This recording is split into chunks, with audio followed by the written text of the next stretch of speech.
Hey lovelies, welcome back to part 2 where we're talking about love.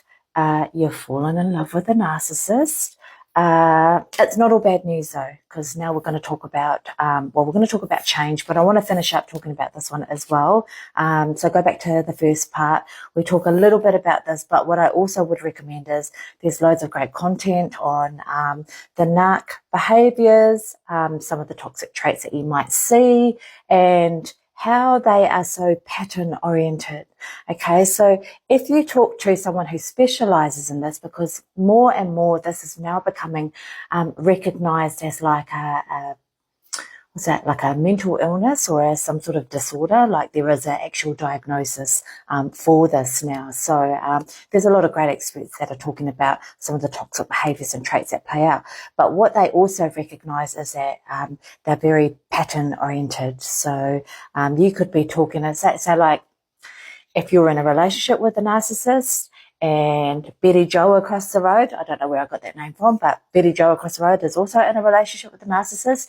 You too, if you got talking about your narcissist relationships, not even the same person, you would find a lot of similar traits and behaviors and patterns and cycles, and it would be like you're talking about the same person. So, yeah, loads of great content out there, and it's usually within the family, and if your narcissist has learned this from one of their parents, it's quite often they're saying as well that it's like a narcissist cult within the family. So also look that up as well, because I find that that's really interesting. There's so much you can learn about this. We could talk all day about this, but we don't have all day. So we've recognised that you're in a connection or a love relationship with someone who is exhibiting these behaviours. Now it's around, well, what are you going to do about it? We've identified that this is what's happening. I'm going to take a wild guess here that you are over it, you're struggling. It's a real drain on your energy. It's like there's this heavy weight around your neck that's pulling you down, and you've either recently decided, fuck, I have to do something here, or you're just navigating the what next. How do you get out of it? What boundaries do you need to put up? It's always really, really tricky as well when there's kids involved, so thinking that piece through very carefully.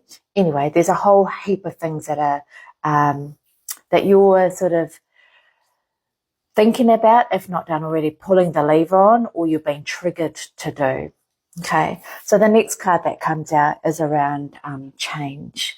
Okay, so because it's fallen out after the narcissist card, change is what's required. Okay, so you could be feeling out of sync with your people, with your environment because of this that's playing out. So this is about recognizing, well, what is it that needs to be reassessed in order for you to adapt and pivot with this new change that's coming up. Now, I think, once again, the cards, the way that they're falling out, I mean, you just cannot make this stuff up. We are at a time of the year, we're about to close out 2024. We're all going into 2025 with our heads up, looking, well, I know that I'm looking forward to bagging 2024 and taking that as this is my bag of lessons that I'll take with me on my journey ahead, and the rest, I'm still healing from parts of that, and not locking it away forever, but kind of I am, but just recognizing, well, okay, these lessons are now a part of who I am. And so on this healing journey, all right, and so I'd encourage you to do the same as well.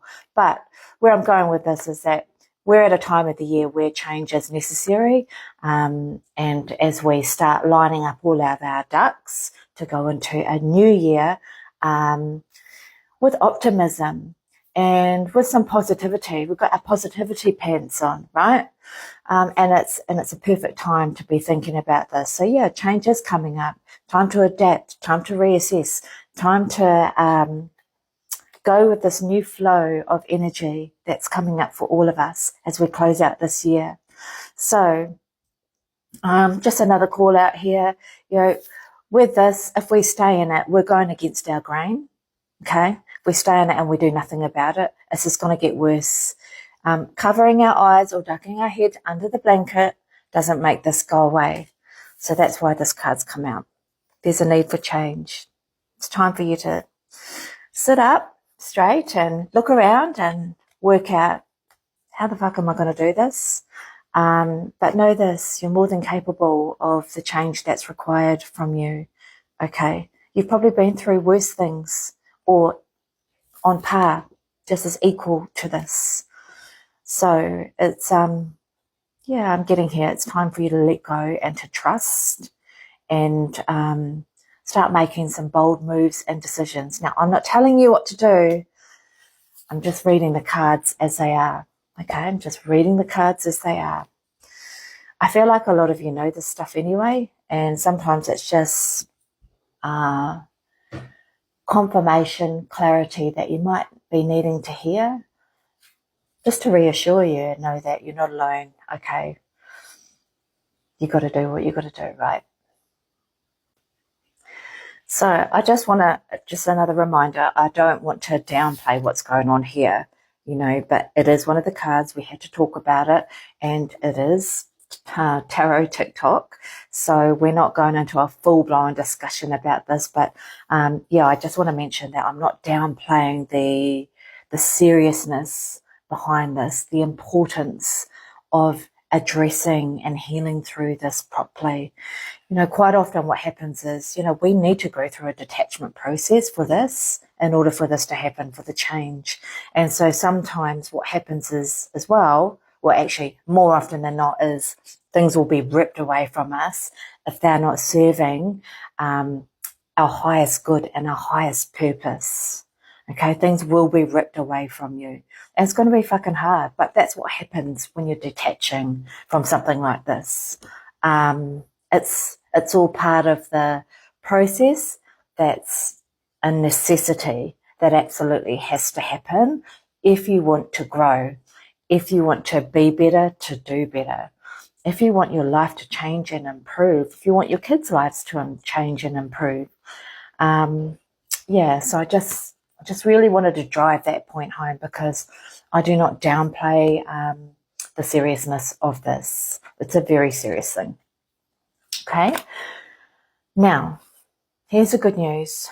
When you have accepted this, when you have pulled those levers, perhaps sought some expert advice, perhaps leaned into your people, those that are really all for you, that you trust implicitly, you're going to start making some changes for the better around. This isn't necessarily to do with your next relationship, to be honest. This is where you get your everything you ever wanted, okay? It could be love, but when you come out of this, love is not the first thing that you're looking for when you finish up in a relationship, okay? It's draining, it's exhausting. What you need to focus on is self-love again, because this person took that self-love away from you.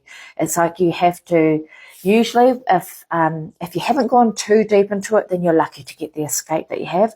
When you've been tied up in this energy and this behavior for a long time, if they've discarded you, or if you're about to walk away, usually by the time this happens, you're left with a shell of a version of who you used to be, okay? They've cleaned you out. So it's time for you to go back to the toolbox, experts, your people, and to start learning about self-love and loving you again, okay? When you love yourself again, you then get to this place of everything you ever wanted. Okay, so that could look like, a beautiful, abundant life. If it means just a simple life, starting out all over again, relocating somewhere, you may have nothing but the clothes on your back. Doesn't matter. If you're away from this, then that's a good start. The rest you can build upon. The rest you can start again. Now, obviously, it's better if you don't have to start all over again. I'm just giving a really extreme example here, like so fucking extreme, but it's not always going to be that way. Or you could be just set up really, really well. Whatever it is, the change that needs to happen is usually around a detachment. And then that detachment and that self-love and that self-healing will eventually lead lead to the everything you ever want.